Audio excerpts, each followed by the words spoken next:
I never thought my grandson would have a developmental disorder. He's like a broken toy, just useless. He's not good enough for our family." The moment my father blurted out those words, the atmosphere froze. It happened at my sister's funeral. She had been raising her son, who has a developmental disorder, as a single mother, but she passed away, leaving him behind. My parents were just babbling nonsense. They were completely out of place, as if an invisible wall had been built around them, causing people to drift away. I didn't want my sister's son to hear what such people were saying. Thinking this, I covered his ears with my hands and glared at my parents. However, the two of them continued to talk about their selfish opinions without paying any attention to the surroundings. "Take care of him yourself. We have no intention of dealing with him." Yes, that's right. Being infertile and not having kids isn't so bad when you have him. That made me so angry, my head was about to explode. I was already planning on doing that. I couldn't entrust him to people who could only think in such a biased way. Of course, we'll take care of raising him. We will definitely raise him with love. And we will cut ties with you. As my husband and I said this strongly, my parents left with a sneer, unaware of what they would face as time passed. "My name is Julia. I'm 30 years old. I'm a working housewife, living with my kind-hearted husband Nick, who is 1 year older than me. We don't have children. We had talked about wanting children before we got married, but it didn't happen. After tests, it was revealed that I have a condition that makes it difficult for me to get pregnant. We discussed for days whether to undergo treatment, but Nick said, 'I'm happy as long as I can live happily with you, even without children, so I don't want you to worry too much.' And my in-laws also said, 'We just want you both to be happy. Yes, we will support whatever you two decide.' I remember them saying kindly, which made me burst into tears. Until then, I had felt sorry for Nick and my in-laws, but hearing them, I thought maybe I don't need to feel guilty since my family, Nick, and my in-laws said it's okay not to have children. That's fine. As I came to think that way, my worries lessened, and I feel more at ease. However, the worry did not completely disappear. The reason lies with my parents. They are concerned about what others think and always brought up the topic of children every time we met. Nick and my in-laws understand, so we plan to live together without kids.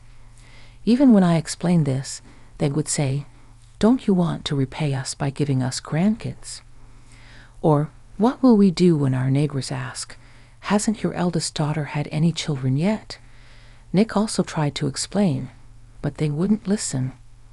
"You're really a failure. I wish you would learn from your sister Erica." My parents always compared me with my sister Erica, who is 1 year younger than me. They favored her over me from the beginning, and the issue with children seemed to accelerate that.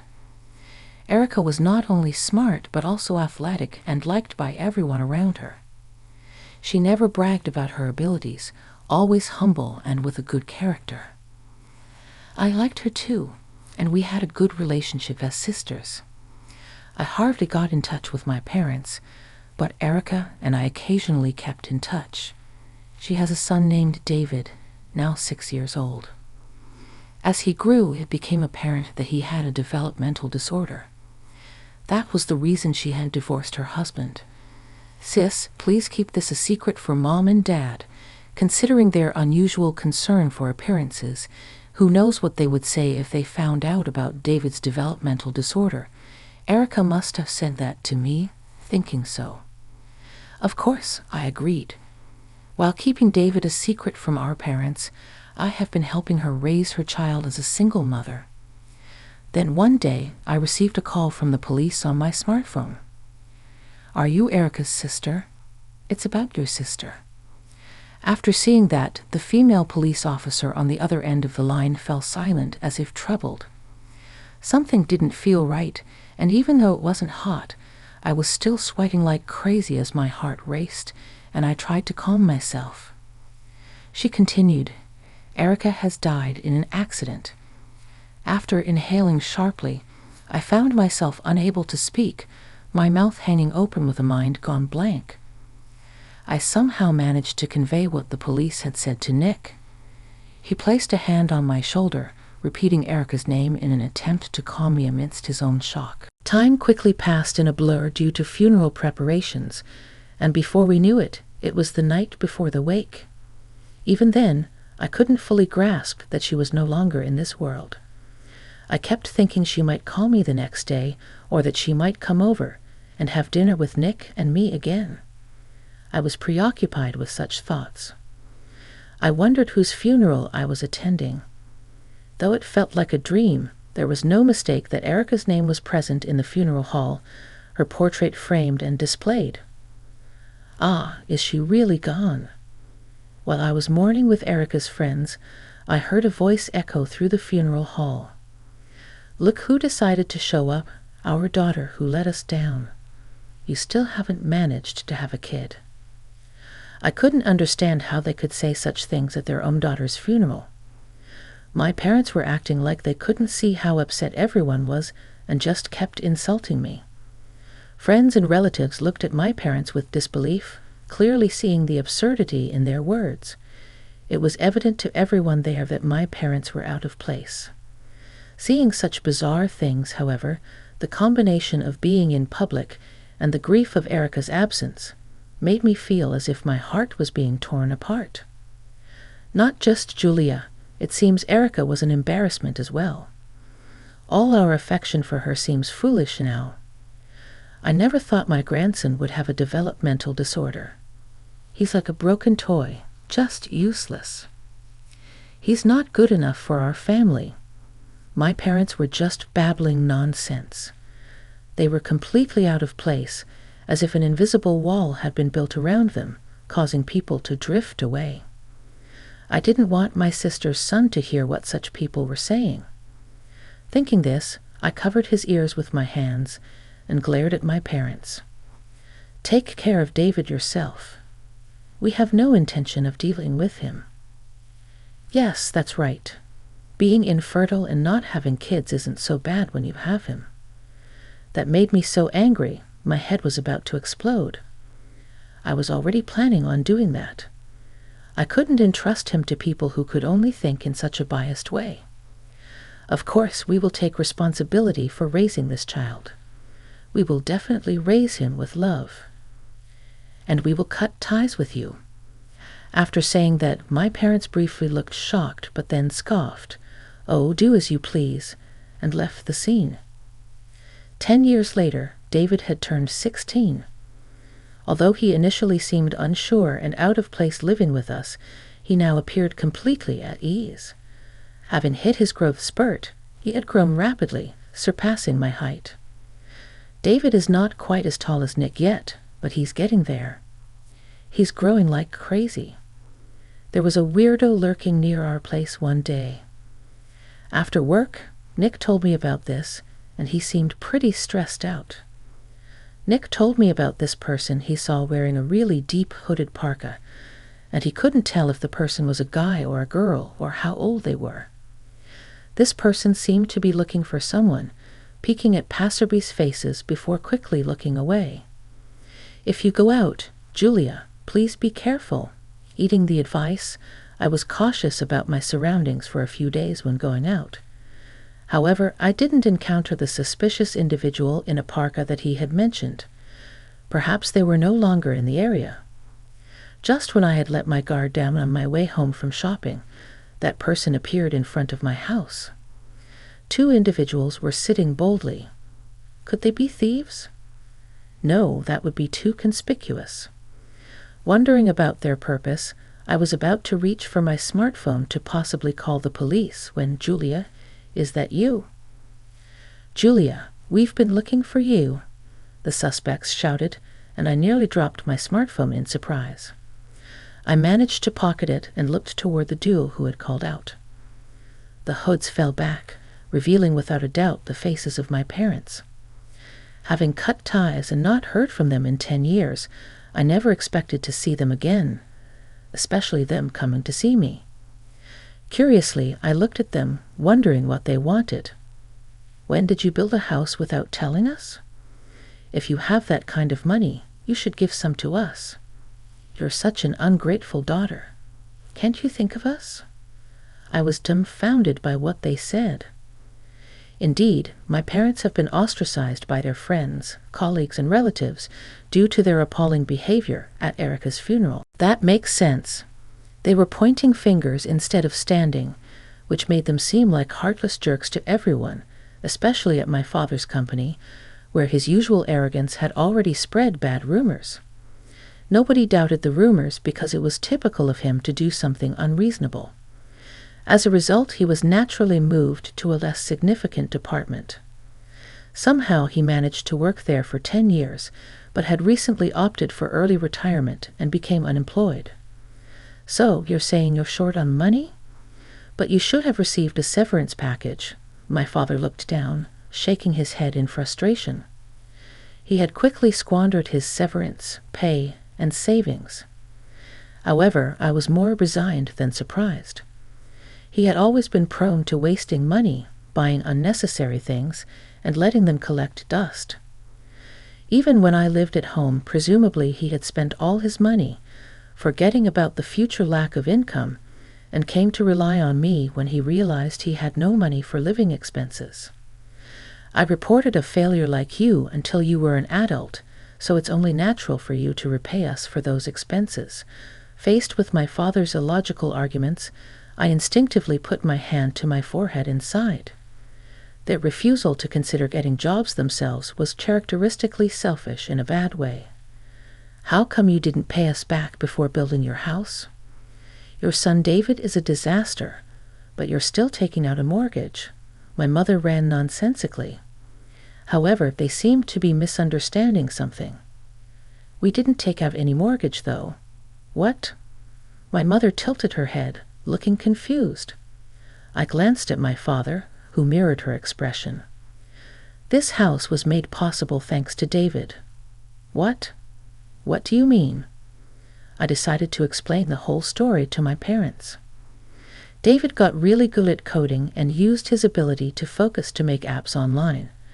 He had been interested in machines since he was young, often intently observing the family computer. Originally, I worked from home using a computer, and one day, seeing me, he expressed a desire to try it too. So I let him start with simple games. As he deepened his knowledge and got his own computer, he became even more engrossed. One of his apps became a hit, allowing us to lead a comfortable and happy life. Of course, not all the app's earnings were spent on buying the house. Most of it was saved.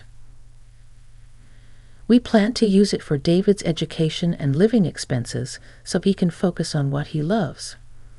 Well, if he's such an amazing kid, you should have said so earlier.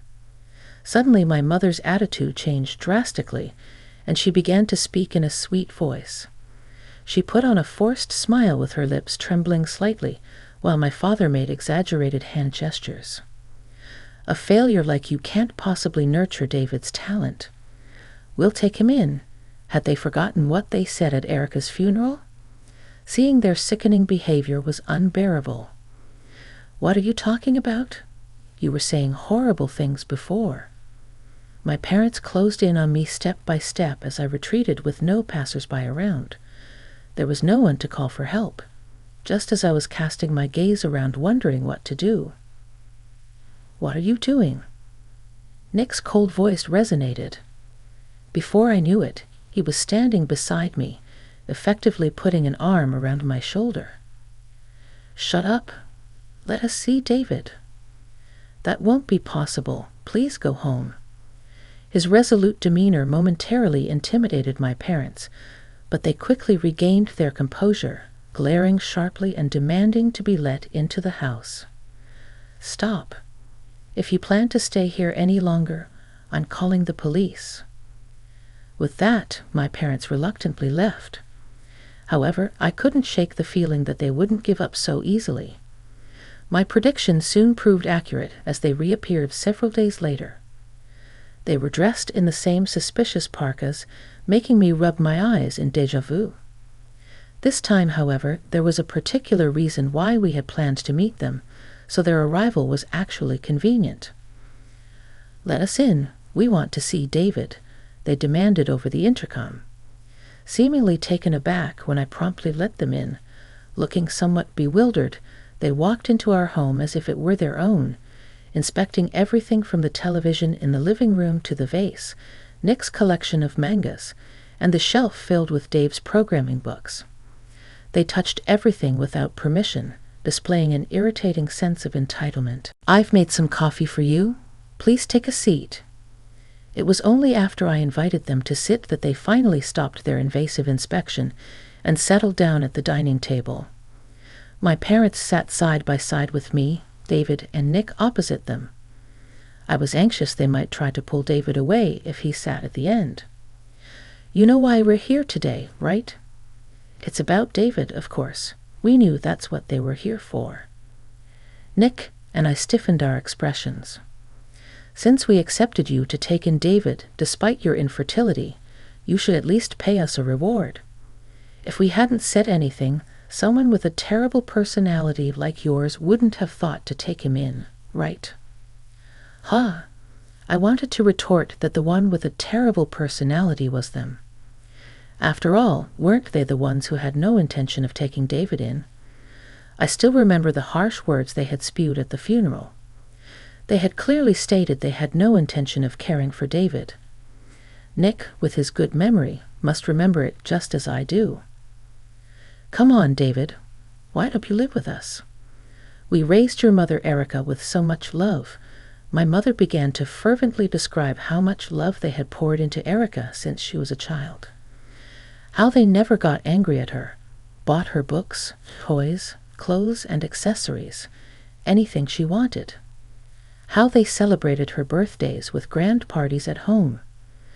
I remembered what my mother recounted, but also remembered how she would unfairly lash out on me as if I were to blame for something I hadn't done, and how I never received proper gifts from them.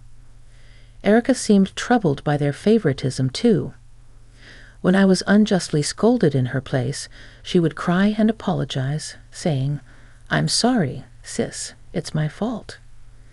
And on occasions like my birthday, she would secretly celebrate with me, gifting me cute hair accessories or cosmetics she bought with her allowance.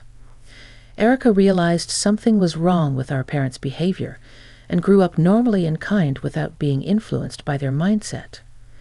Apparently, my parents mistook this as a result of their good parenting. "Just like I raised Emeka to be such a gentle child, I'll raise you the same way." My parents poured their hopeful gaze into David. However, he made a puzzled face and said to me and Nick, "Who are these people?" It's been 10 years since he last saw them, and perhaps due to their lack of money, their appearances have drastically aged and became unkempt, making it understandable that he didn't recognize them.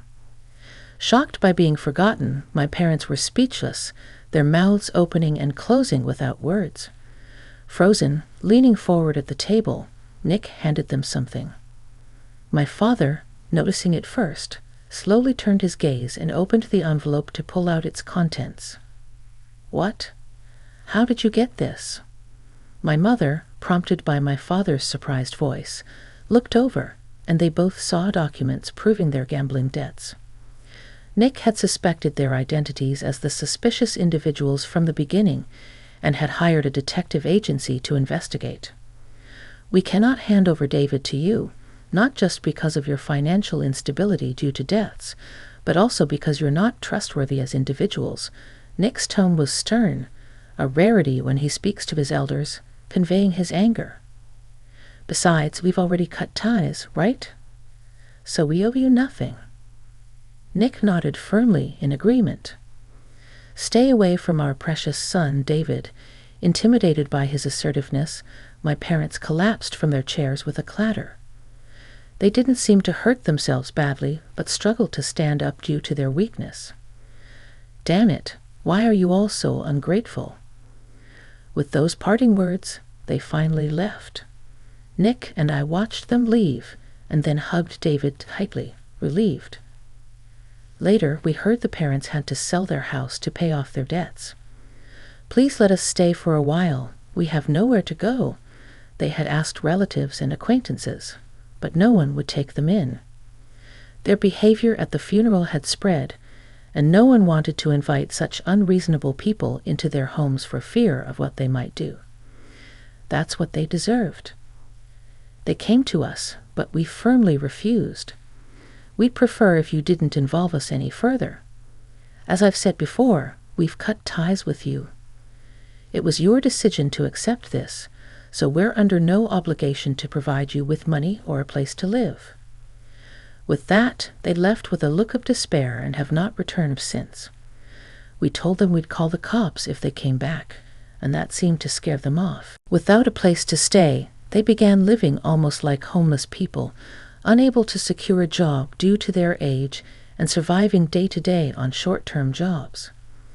There was this middle-aged couple scanning job listings at the grocery store, but I jetted before I could figure out if they were my parents.